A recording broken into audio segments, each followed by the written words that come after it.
yeah, it's kind of the perfect storm, I believe. We went out, threw the interception, put defense on a short field not only once but twice.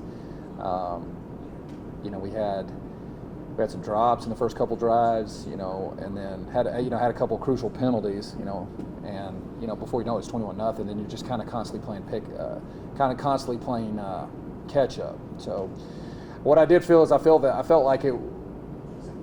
I felt like we did get going there as maybe the first and second quarter, and we put one in, touchdown wise, and then we had a chance to put one in there late in the second quarter. I think if we'd have done that, it'd have been a little bit different ball game. However, we didn't punch it in, and takeaways.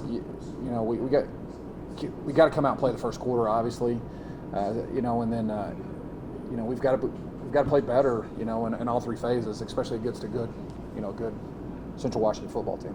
They held you guys to -60 Yeah. rushing yards, and we know that your team really does very well with passing.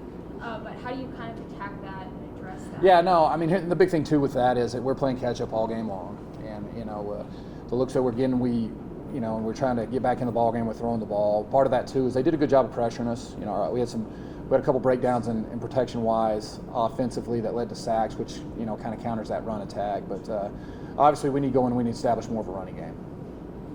You guys had a brutal start to the season, just schedule-wise, 3 out of 4 on the road, some long road trips at that. Now you get 3 in a row at home. Is this when you kind of start to? Yeah, it's great. It's great. It's good to be back home here for 3 weeks. If you count the bye week, 4 weeks.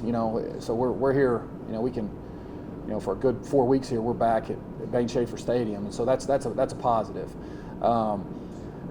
Nothing changes for us. We got to continue to get better. I do feel, once again, I know we kind of stubbed our toe on Saturday night. However, I feel good about where our team can be. We just got to get going, and obviously being at home the next 4 weeks will be, it'll be awesome. How's the mindset of the team after a loss like that? Yeah, it's tough.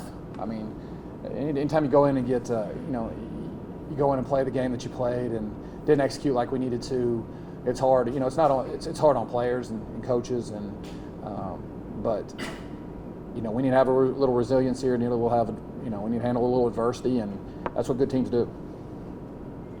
Despite that, though, R.J. Martinez almost had 300 yards passing, and so I think there's still positive takeaways. Oh yeah, there is positive takeaway. Once again, we moved the ball. We just need to put the ball in the end zone. There was some opportunities there to kick some field goals. However, I thought with us being down, I felt like we needed to go get touchdowns, and so some of that kind of weighs into it too a little bit. But now he's continued to get better. He had he obviously had a rougher night on Saturday night, but by no means he'll respond and have a great one the next one. What have you seen out of Western Oregon? Yeah, Western Oregon. I mean, you look at Western Oregon; they're just a good blue-collar team. You look at what they've done, not only this year but in years past. They'll go in there and try to establish the run game. They got through 2 running backs that are extremely good. Both of them are transfers. They've kind of been playing with 2 different quarterbacks. It'll be interesting to see the one that we play. Both of them are good players. Defensively, they're sound. They give you multiple looks, and if you look at, they played Cal Poly, which is a Division I team. If you look at the other 2 opponents, though, they've done a good job of stopping the run and keeping other offenses off the field. Good ball control football team, and really well coached.